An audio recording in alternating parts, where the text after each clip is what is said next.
So hello and welcome back students to I education and study with Anas sir. So आज की इस class में हम बात करते हैं अपनी class 12 business study chapter number 9 financial management का पार्ट 2।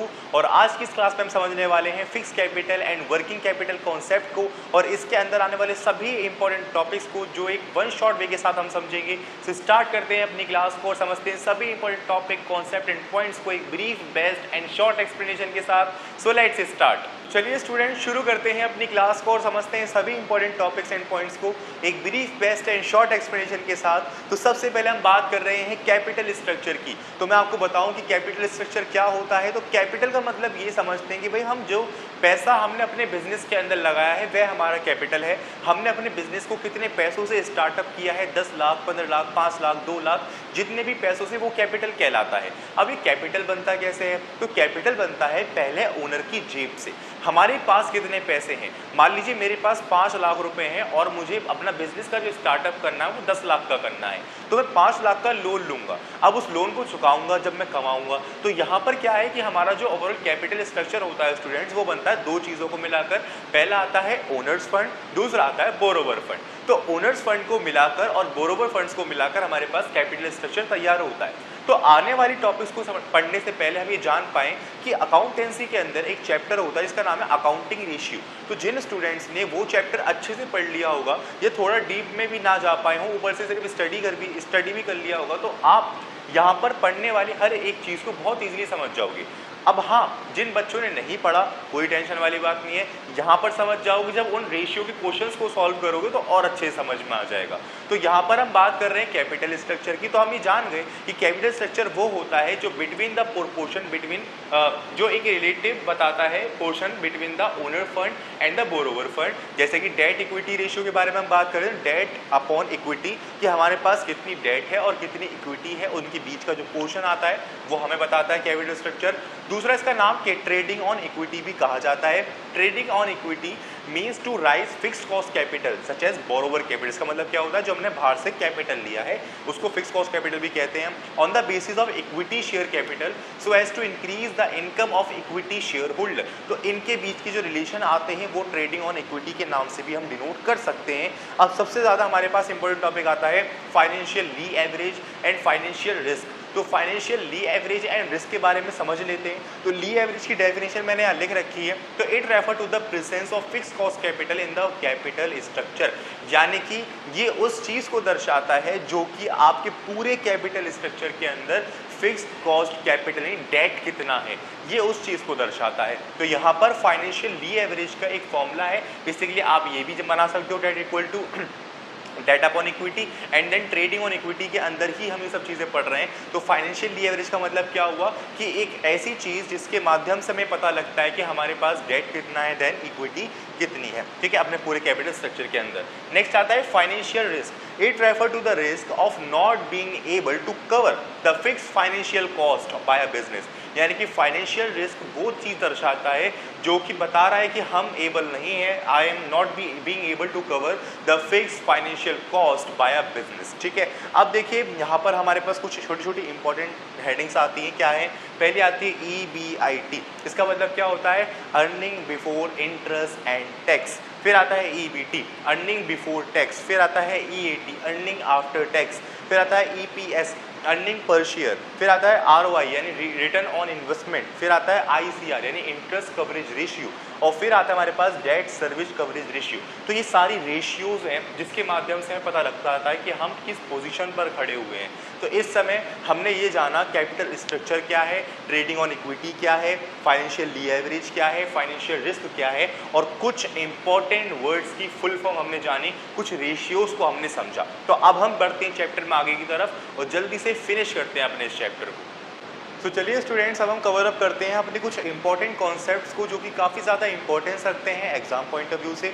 और अभी जो हमने पढ़ा EBIT, ROI, ICR, ये सब चीज़ें आप फैक्टर अफेक्टिंग बता सकते हैं जो कैपिटल स्ट्रक्चर को फैक्टर में अफेक्ट, मतलब ऐसे फैक्टर जो कैपिटल स्ट्रक्चर को अफेक्ट करते हैं। तो ये सब चीज़ें आप ध्यान रखिएगा। अब हम बात करते हैं फिक्स कैपिटल की, देन वर्किंग कैपिटल की, then fixed assets, current assets, operating efficiency, production cycle, production cycle और बिजनेस साइकिल, यानी कि बिजनेस का जो चक्र होता है इस तरीके से। तो पहले हम बात करें भाई फिक्स कैपिटल क्या होता है। तो फिक्स कैपिटल का मतलब ये है कि it refer to investment in long term asset, यानी फिक्स कैपिटल का मतलब ये होता है कि वो इन्वेस्टमेंट जो आपने लॉन्ग टर्म पर्पज से की हो और एज अ लॉन्ग टर्म के लिए की हो, वही फिक्स कैपिटल कहलाता है।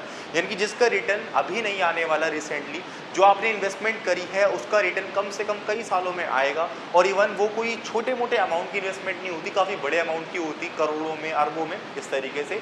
नेक्स्ट है वर्किंग कैपिटल।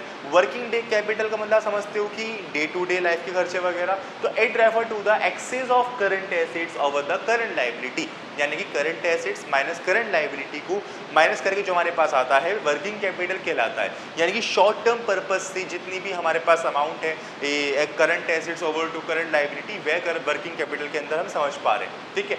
नेक्स्ट है हमारे पास फिक्स्ड एसेट्स। फिक्स्ड एसेट्स का मतलब क्या है? It refer to those assets which are required in the business for more than 1 year, यानी कि वो सारे एसेट जो कि 1 साल से ज़्यादा की रिक्वायरमेंट है बिजनेस को अपने काम को चलाने के लिए, जैसे कि फर्नीचर, मशीनरी, ये सब ऐसे प्रोडक्ट होते हैं जो कि 1 साल से ज़्यादा हमें रिक्वायरमेंट इनकी होती है, तो ये फिक्स एसेट कहलाते हैं जो 1 साल से ज़्यादा चलें। दूसरा है current assets. It refer to those assets which get converted into cash within 1 year, यानी करंट एसेट्स का मतलब ये होता है कि जो 1 साल के अंदर ही हमारे पैसे बनकर हम तक आ जाएं, तो वह करंट एसेट कहलाते हैं।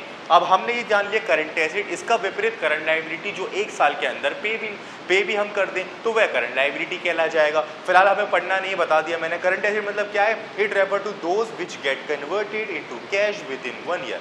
फिर आता है ऑपरेटिंग एफिशिएंसी। तो it refer to the complete the various business activity, जैसे कि such as converting raw material into finish goods, selling finish goods quickly getting payment from the debtors etcetera efficiently, यानी कि वो वेरियस बिजनेस एक्टिविटी बहुत जो efficiently काम कर रही हैं उसको हम ऑपरेटिंग इफिशिएंसी का नाम दे रहे हैं। इसका मतलब ये है कि यहाँ पर मैंने माल बनाया, उसको बेचने के लिए रखा, वो सारा बिक गया और बहुत जल्दी मुझे अपने डेटर से पैसे भी आ गए, तो सारा काम क्विकली हुआ। ना तो आपने 1 साल के पीरियड पे अपना माल को बेचा, ना आपने क्रेडिटर्स बना लिए, अपने लोन ले लिया, मतलब ऐसा कुछ भी नहीं। आपने जो कुछ भी किया क्विकली कर लिया, 1 साल के अंदर सब कुछ फिनिश हो गया, तो वह आपकी ऑपरेटिंग एफिशिएंसी के नाम से हम इसको जानते हैं।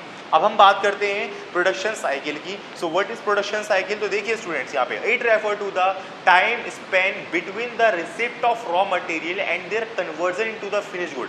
तो आप ये समझो कि जो रॉ मटेरियल होता है वो फिनिश गुड के अंदर जब तक कन्वर्ट हो रहा है, उस सारे प्रोसेस को हम प्रोडक्शन साइकिल के नाम से जानते हैं। इसके बाद हमारे पास नेक्स्ट टॉपिक आता है बिजनेस साइकिल का। तो बिजनेस साइकिल का मतलब ये होता है कि जैसे हमारे बिजनेस की ग्रोथ होती है, फिर वो डिफ्लेशन में जाता है, डिप्रेशन का टाइम आता है, फिर इन्फ्लेशन जाती है और फिर ग्रोथ होती है, तो ये हमारी बिजनेस साइकिल कहलाती है। यानी अपवर्ड एंड डाउनवर्ड चीज़ें चलती रहती हैं, तो that are called business cycle. तो ये सारे हमारे फैक्टर हैं जो वर्किंग कैपिटल को इफेक्ट कर सकते हैं, लाइक सीजनल फैक्टर्स भी हो गए और सारे इन्वायरमेंटल फैक्टर भी हो गए, उन सभी पे अभी हम डिस्कस करने वाले हैं। अब हम जानते हैं कि फिक्स कैपिटल को अफेक्ट करने वाले कौन से फैक्टर हैं एंड वर्किंग कैपिटल को अफेक्ट करने वाले कौन से फैक्टर हैं। फटाफट से उसे भी फिनिश करते हैं और खत्म करते हैं अपने इस चैप्टर को। चलिए स्टूडेंट्स, अब हम बात करते हैं अपने फिक्स कैपिटल को अफेक्ट करने वाले कुछ फैक्टर्स की और वर्किंग कैपिटल को अफेक्ट करने वाले कुछ फैक्टर्स की। तो पहले मैं अगर बात करूं फिक्स कैपिटल की, तो फिक्स कैपिटल में पहला हमारे पास फैक्टर आता है नेचर ऑफ बिजनेस, कि आपकी बिजनेस का नेचर क्या है, क्या करना चाहता है, कितनी उसकी ऑपरेटिंग साइकिल है, कितना स्केल ऑफ ऑपरेशन है। ये बहुत बड़ा फैक्टर होता है कि आपको फिक्स एसेट्स पर कितना इन्वेस्ट करना है, फिक्स कैपिटल कितनी इनकर्ड करनी है, अपना कैपिटल स्ट्रक्चर किस तरीके से ड्राइव करना है, ये सबसे इंपॉर्टेंट फैक्टर है। तीसरा आता है चॉइस ऑफ टेक्निक। आपने अपने काम को करने के लिए कौन सी चॉइस ऑफ टेक्निक की है, यानी कैपिटल इंटेंसिव की है, लेबर इंटेंसिव की है। कैपिटल इंटेंसिव में आपको कई सारी मशीनरी की, फिक्स एसेट्स की ज़रूरत होती है, जबकि लेबर इंटेंसिव में बहुत सारे लोगों की ज़रूरत होती है, प्लांट मशीनरी की भी ज़रूरत इसमें पड़ती है। तो यहाँ पर आपकी टेक्निक क्या है, ये बहुत बड़ा सवाल उठाती है कि आपको कितने कैपिटल की नीड है। अगर आप कैपिटल इंटेंसिव कर रहे हो तो आपको बहुत सारे फिक्स कैपिटल की नीड है according to the labour intensive, and labour intensive में आपको बहुत सारी लेबर्स की नीड है according to the capital intensive. अब यहाँ पर हम बात करेंगे टेक्नोलॉजी अपग्रेडेशन, यानी कि अगर मैं कोई काम कर रहा हूँ, तो अगर मैं चाहता हूँ कि उसमें बहुत सारी ग्रोथ अचीव करूँ, अपना इनोवेशन लाऊँ, तो मुझे बहुत सारी टेक्नोलॉजी को भी एडॉप्ट करना पड़ेगा। जो करंटली रिसेंटली इस एनवायरनमेंट के अंदर सब लोग यूज़ कर रहे हैं, मुझसे या तो उससे अपग्रेड जाना पड़ेगा या उस लेवल पर आना पड़ेगा। तो अगर आप टेक्नोलॉजी अपग्रेडेशन कर रहे हो तो आपको फिर से फिक्स कॉस्ट कैपिटल की नीड पड़ रही है यहाँ पर बहुत सारी। फिर ग्रोथ प्रोस्पेक्ट्स आता है हमारे पास, डाइवर्सिफिकेशन। आपके पास डाइवर्सिफिकेशन का मतलब ये है कि मान लीजिए एक कंपनी है जो कि टाटा कंपनी मान लेते, टाटा कंपनी को उनकी कार्स के नाम से ज़्यादा मशहूर किया जाता है, बट टाटा कंपनी तो नमक भी बनाता है, स्टील भी बनाता है, बहुत सारी चीज़ें हैं। तो यहाँ पर जब डाइवर्सिफिकेशन ऑफ बिजनेस होती है तो आपको ज़्यादा कैपिटल की, लेबर की, प्लांट की, मशीनरी की बहुत ज़रूरत होती है, तो उसमें आपको फिक्स कैपिटल ज़्यादा चाहिए होती है, राइट। फिर आता है हमारे पास फाइनेंशियल ऑल्टरनेटिव्स। फाइनेंशियल ऑल्टरनेटिव्स आपकी बिजनेस को कुछ इस तरीके से इफेक्ट करते हैं। उसमें एक बहुत इंपॉर्टेंट पॉइंट आता है हमारे पास, लीजिंग। लीजिंग का मतलब आप थोड़ा सा मैं नॉर्मल लैंग्वेज में बताऊँ तो सिक्योरिटी आप जानते होंगे। सिक्योरिटी का मतलब क्या होता है, अब समझो। लीजिंग का मतलब यहाँ पर ये है, लीजिंग या सिक्योरिटी दो भी कुछ कह लो।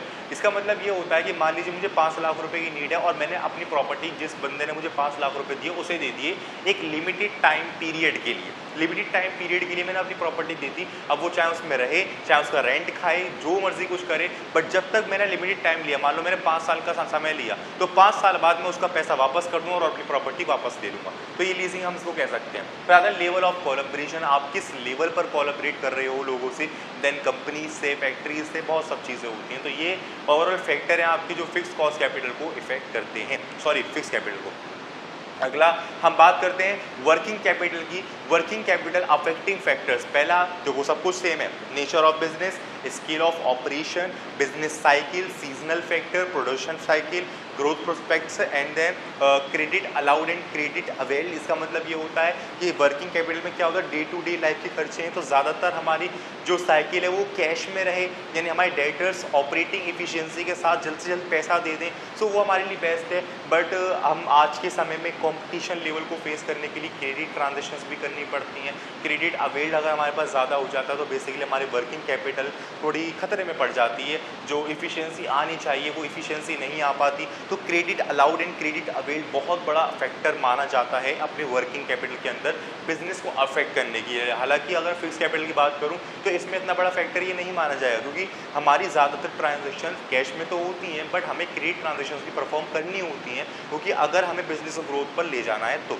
ठीक है। तो ऑपरेटिंग एफिशिएंसी अभी हम समझ कर आए कि क्विकली सारी चीज़ें हो जाना, आपने जो माल बनाया वो बिक गया, जल्दी डेटर्स ने पैसा भी दे दिया, तो वह सब चीज़ें अगर ऐसा हो रहा है तो हमारे वर्किंग कैपिटल काफ़ी इंपॉर्टेंस और काफ़ी ग्रोथ पर रहता है। बट क्रेडिट अलाउड कर दिया, क्रेडिट अवेल्ड हो गया, तो यहाँ पर हम खतरे में पड़ जाते हैं। अवेलेबिलिटी ऑफ रॉ मटेरियल, आपके पास कितना रॉ मटेरियल अवेलेबल है ये भी बहुत बड़ा फैक्टर माना जाता है, ठीक है। अवेलेबिलिटी ऑफ रॉ मटेरियल हो गया, growth prospect and level of competition and then inflation. Inflation का मतलब क्या होता है कि जब इन्फ्लेशन जा रहा होता है तो हमारे पास क्या होता है, वर्किंग कैपिटल कम अमाउंट में रहता है, क्योंकि डिफ्लेशन पर क्या है कि बेसिकली हमारी डिफ्लेशन में चीज़ें जो हैं वो कम working day to day life पर आ जाती हैं, एंड देन इन्फ्लेशन में हम ग्रोथ अचीव कर रहे होते हैं, तो उसमें वर्किंग कैपिटल की इतनी नीड नहीं होती according to the fix capital.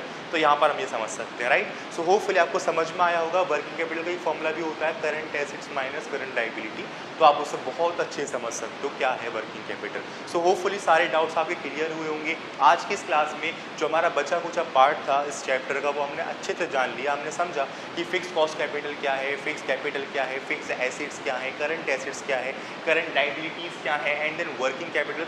बहुत सारी चीज़ें मुझे तो याद भी नहीं है, तो जितनी भी चीज़ें हमने समझी पढ़ी, सो होपफुली आपको भी समझ में आई होंगी। कोई डाउट आपका नहीं रहा होगा, बट फिर भी किसी भी पार्ट के अंदर कोई डाउट रह गया हो तो आप मुझे कमेंट सेक्शन के अंदर बताइएगा, मैं उस डाउट के लिए करने की पूरी कोशिश करूँगा। अदरवाइज़ आपने फर्स्ट पार्ट की वीडियो अगर नहीं देखी तो डिस्क्रिप्शन बॉक्स में प्लेलिस्ट का लिंक अवेलेबल है, आप डायरेक्टली जाके गो थ्रू हो सकते हैं और अपनी पढ़ाई को कंप्लीट कर सकते हैं। सो मिलते हैं नेक्स्ट क्लास के अंदर एक नेक्स्ट चैप्टर के साथ, एक brief, best and short explanation के साथ। Thank you.